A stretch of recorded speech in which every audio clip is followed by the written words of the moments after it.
I'd like to talk to you today about Obama. Barack Obama, President of the United States. There's a lot of controversy since he's taken office. One of which is a Christian website. Another one is a world news, Fox TV, I believe it is. Well, since Barack Obama has visited Cairo, there's been a lot of upheaval by the Islamic Brotherhood,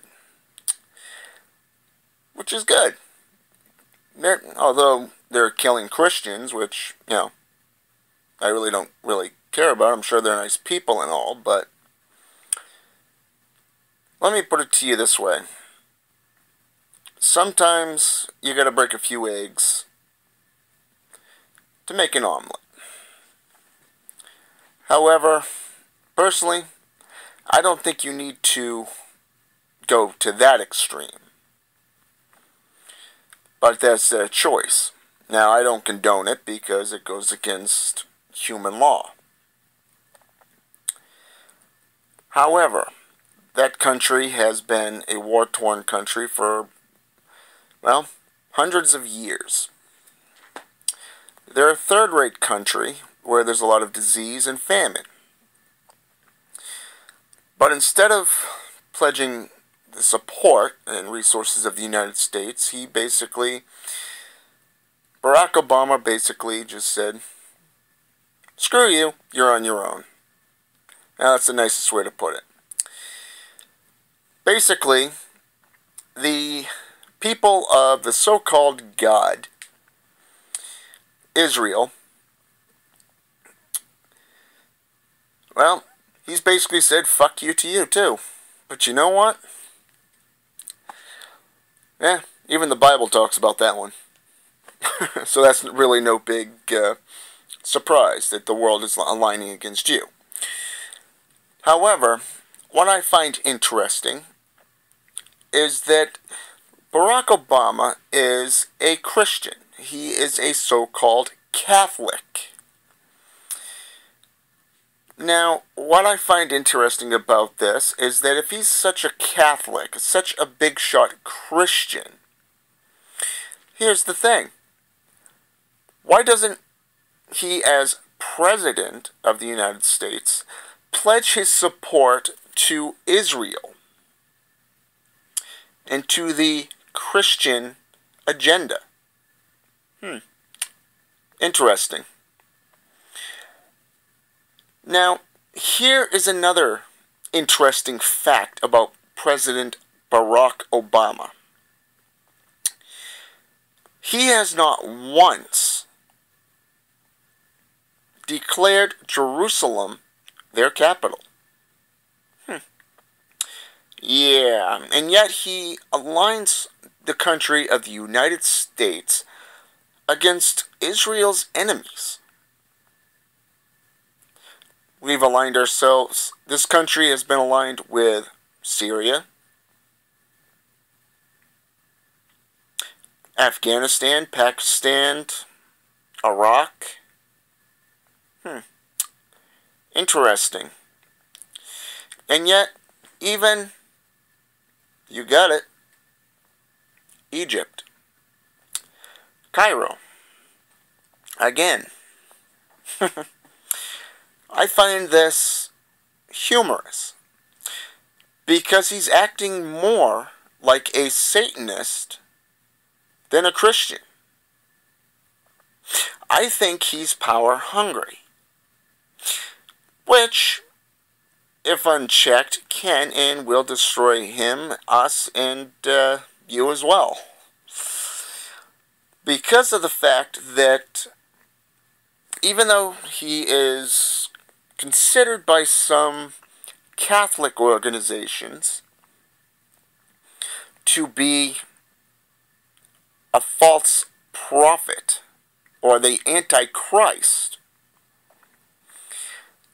and the Pope is the false prophet or witness. Barack Obama's suggested to be one of the beasts. I have to admit that's kind of intriguing, but it's kind of, how should I put this, humorous. At least in my eyes. He's just another dumbass politician that wants to get fat on money and basically fuck Americans over. But it's alright, that's his choice, it's his life. However, I do have to admit that he does and has gotten a few things in order. But what I wanted to say was, the only Christian wars that have been fought are by Christians. And knowing this, when you look throughout history, there were no wars until Christianity came on the scene, and all of a sudden we got the Dark Ages, the Holy Wars, the Burning Times, and because of the Hebrew or Jewish fundamental basics, Adolf Hitler, who massacred millions of Jews. False prophet, maybe? Maybe. Or maybe it's just the Christian fears of losing control, which they are losing control. They've had their times, and like the dinosaurs, Christianity is becoming extinct. So when I tell you that they're becoming extinct, I mean it. Now, I don't condone anyone who tries to kill a Christian. I do not condone violent actions like that. And I do want to make that point clear on my videos. Because the Satanic point of view is taking responsibility for your own actions. The Islamic Brotherhood may be becoming more and more violent towards Christians. That's their choice. That's their belief. But there are other ways of having political turnarounds. One thing you can learn from Christians and from government personnel is they like to sit around and bitch, piss, and moan. But they also find common ground through communication. Al-Qaeda and a few other terrorist groups are the same as the Islamic Brotherhood. At least in my book. However, they don't see the big picture. They don't see an end game. But yet Christians do. They talk about Armageddon in the book of Revelations, through the books of Hebrews, Acts, the Gospels, Matthew, Mark, Luke, and John, Daniel, Ezekiel, Psalms, Job, Genesis, and yes, even Exodus and Deuteronomy. A lot of the minor and major prophets speak of it. They use symbology. Hosea married a harlot, for an example. People were so shocked about him marrying a harlot, they didn't realize that it was a symbol for them, to show Jerusalem and their people that they were living like harlots. Well, that's humanity for you. Once you get over it, really nothing really surprises you. However, like Ezekiel going in and out of the wall of Jerusalem, to show that Jerusalem was about to be conquered and invaded,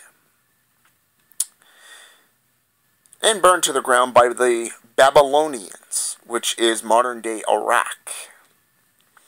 The same is going to happen to Christianity. Now, personally to me, I don't care how it happens. I just know that the world would be a much safer place without wars, without gangs, without violence towards women and children, without limitations, without fat people sitting there looking at themselves, worried about, well, calories. Eat another cheeseburger. Go ahead. You only live once. But you know what? Like I said, it's a matter of responsibility. As I stated in my last video, it's time for people to stand up and take the world back. Because if you don't, I think you just like living in this mess. This hell. So, it's your choice. That's all I wanted to say on the topic. And, well, hail Satan. Have a good day.